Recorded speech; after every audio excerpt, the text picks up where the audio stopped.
Hello दोस्तों, सलाम, नमस्ते, नमस्कार, सत श्री अकाल। आप सब रहें बहुत खुशहाल। तो बता दूं कि मैं अपने आप को बहुत सेकुलर, बहुत लिबरल मानता था और वैसे मैं हूं भी। लेकिन जब मैं सेकुलर लोगों के लिए बुरा भला सुनता था तो मेरा पारा बहुत हाई हो जाता था कि ये लोग सेकुलरिज्म से इतनी नफरत क्यों करते हैं। क्योंकि इस पर मेरा बस यही उदाहरण, यही पक्ष, यही तथ्य होता था कि सबके लिए अच्छा सोचना, अच्छा बोलना, ये कैसे गलत हो सकता है। हमारे साधु संत भी तो सेकुलर हैं ना। तो फिर ये कौन लोग हैं जो सेकुलरिज्म से इतनी नफरत करते हैं। पर जब मैंने इस्लाम का पूर्ण रूप से त्याग करके लोगों को बताना शुरू किया कि थोड़ी बहुत कमियां तो हर धर्म, हर मज़हब में हो सकती हैं, लेकिन इस्लाम तो खालिस जहर परोस रहा है, तो इस बात पर मुस्लिम ही नहीं, कई मेरे हिंदू दोस्त भी मुझसे दूर हो गए कि मैं नफ़रत का प्रचार कर रहा हूँ, नफ़रतों का कारोबार कर रहा हूँ। लेकिन किसी भी सेकुलर कहे जाने वाले प्राणी ने मेरी बात सुनना तक गवारा नहीं किया कि मैं मुसलमानों से नहीं, इस्लाम की नीतियों से नफरत करता हूँ। आप इस्लाम का त्याग करके तो देखिए भाई, आधे संत तो उसी वक्त हो जाएंगे।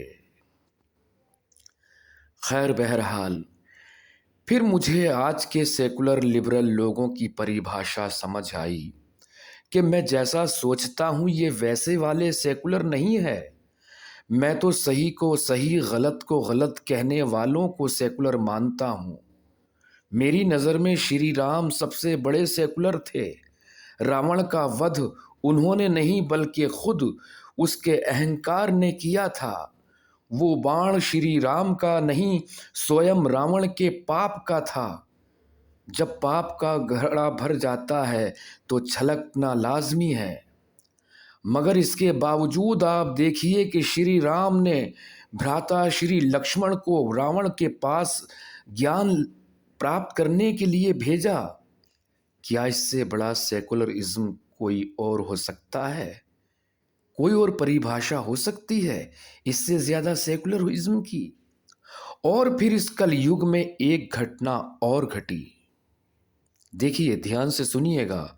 और फिर इस कलयुग में एक घटना और घटी कि जब हिंदुओं को ये लगने लगा कि महात्मा कहे जाने वाले गांधी जी का मुसलमानों ने ब्रेन वॉश कर दिया है।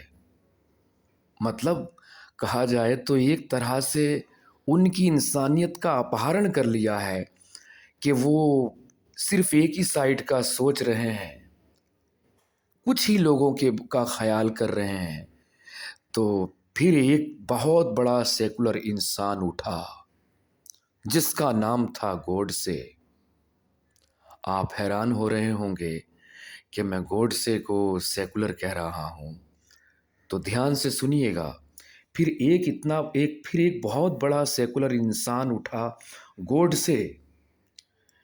गांधी जी को जिसने मारा, लेकिन मारने से पहले पांव छुए, पूरी इज्जत दी, पूरा सम्मान दिया कि आप बहुत बड़ी शख्सियत हैं, इसलिए मैं पूरे आदर सम्मान के साथ आपकी हत्या कर रहा हूं। क्या कभी ऐसा सुना आपने कि मारने वाला इतनी इज्जत से मारे कि कफन तक मैला ना हो पाए? असल में इसे कहते हैं सेकुलरिज्म की सही परिभाषा, जिसे मैं फॉलो करता हूं। लेकिन तुम्हारा वाला सेकुलरिज्म है एक आंख से देखना, एक कान से सुनना और एक ही तरफ का सारा पक्षपाती होना। इनसे बेहतर तो खुले दुश्मन, खुले गद्दार हैं। कम से कम उन्हें जानते तो हैं कि ये ऐसे हैं, पर इनका कुछ मालूम नहीं कि दूध पीते पीते सांप के मुंह में कब जहर आ जाए। कुल मिलाकर पता ये चलता है कि भारत में एक आतंकवाद सेकुलर नाम से भी पनप रहा है, जो कि बहुत ही सफ़ेद पोशाक वाला है। इस पर जल्दी से किसी को शक भी नहीं होता। لیکن یہاں میں اپنے ہندو بھائی بہنوں سے کہنا چاہوں گا کہ تم اسلام کے ماننے والوں کے لیے چاہے جتنا بھی لڑ جھگڑ لو، پر یہ تمہارے کبھی نہیں ہونے والے۔ میں اس قوم سے نکل کر آ رہا ہوں، اس لیے آپ زمینی حقیقت مجھ سے بہتر نہیں جان سکتے، کیونکہ اسلام میں سیکولرزم کی بال برابر بھی گنجائش نہیں ہے۔ کافروں مشرکوں کے اچھے طور طریقے اپنانے والا بھی کافر مشرک ہو جاتا ہے، اسلام سے باہر نکل جاتا ہے۔ تو کیا ایسے لوگوں کو آپ سیکولر کہیں گے جو آپ سے ہی نہیں بلکہ آپ کی سنسکرتی سے بھی گھرنا کرتے ہیں؟ یہ میری بات نہیں، آپ کسی بھی مسلم عالم فاضل سے پوچھ لیجئے یا خود اسلامک کتابوں کا دورہ کر لیجئے کہ محمد صاحب نے کہاں سیکولرزم کی بات کی ہے۔ ہاں، یہ عالم حضرات کچھ مکی آیتیں کوٹ کرتے ہوئے ملیں گے، لیکن یہ اس وقت کی آیتیں ہیں جب اسلام وجود میں نہیں آیا تھا، مگر جیسے ہی وجود میں آیا تو سب کا وجود مٹا کر رکھ دیا۔ سمجھ میں نہیں آتا کہ اس بات پر رویا جائے یا ہنسا جائے، لیکن لوگ سمجھنے کو تیار نہیں ہے، کیونکہ قرآن میں جگہ جگہ پر جنگ و جدل، قتل و غارت کی بات کہی گئی ہے۔ جب ان سے سوال کرو تو کہتے ہیں کہ یہ آیتیں تو اس وقت کے لیے ہیں جب جنگ چھڑ جائیں۔ تو پہلی بات یہ کہ ایسا کہاں لکھا ہے کہ یہ آیت اس وقت کے لیے ہے؟ اللہ نے تو صاف طور پر کہہ دیا کہ یہ بہت ہی کلیئر کتاب ہے اور رہتی دنیا تک کے لیے سب پر لازم ہے، سب پر قائم ہے۔ اس میں ذرا بھی ترمیم نہیں کی جا سکتی، ایک تل رکھنے کی بھی گنجائش نہیں ہے۔ خیر چلو، میں نے مان بھی لیا کہ یہ آیتیں جنگ و جہاد کے وقت کے لیے ہیں، تو پھر بتاؤ کہ تمہاری جنگ، تمہارا جہاد آج تک رکا ہی کہاں ہے؟ پاکستان، افغانستان، سیریا، ان سب جگہوں پر کیا چل رہا ہے؟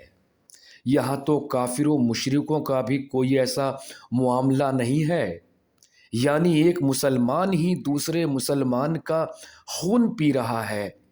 تو میرے غیر اسلامک بہنوں بھائیوں، اسی سے اندازہ لگا لیجئے کہ جو لوگ اپنے بھائیوں کے بھی بھائی نہیں ہیں تو پھر وہ بھلا تمہارے کیسے ہو سکتے ہیں؟ یعنی جب یہ اپنے ایمان والوں کے لیے ہی اتنے خطرناک، اتنے خوفناک ہیں، تو پھر یہ تمہارے لیے کیسے ہوں گے؟ تو کیا آپ ان سے سیکولرزم کی ذرا بھی امید رکھ سکتے ہیں؟ لیکن جہاں بھی ان کی گردن پھنستی ہے تو یہ سمویدھان چلاتے ہوئے انڈیا سیکولر کنٹری ہے کہ نعرے لگانے لگتے ہیں۔ ذرا ان سے پوچھو کہ پاکستان میں بھی تو تمہارے ہی بھائی بندھو ہیں، لیکن وہاں کے ہندوؤں اور ان کے مندروں کو کتنی آزادی ہے۔ اگر آپ دورہ کرنے جائیں پاکستان کا تو سیکولرزم کی، مسلمانوں کے سیکولرزم کی صحیح پریبھاشا سمجھ جائیں گے۔ خیر، آگے کیا کہوں، آپ خود سمجھدار ہیں، بس اس والے سیکولرزم سے خبردار ہو جائیں۔ آپ سن رہے تھے میری آنے والی کتاب ایمان والا کافر کا یہ آرٹیکل۔ اگر پسند آئے تو میری اس چھوٹی سی کوشش کو بڑا بنانے کے لیے چینل کو لائک، سبسکرائب اور شیئر کریں۔ آپ کا سپورٹ ہی اسلام کا وسفوٹ ہے۔ جے ہند، جے بھارت، وندے ماترم، بھارت ماتا کی جے۔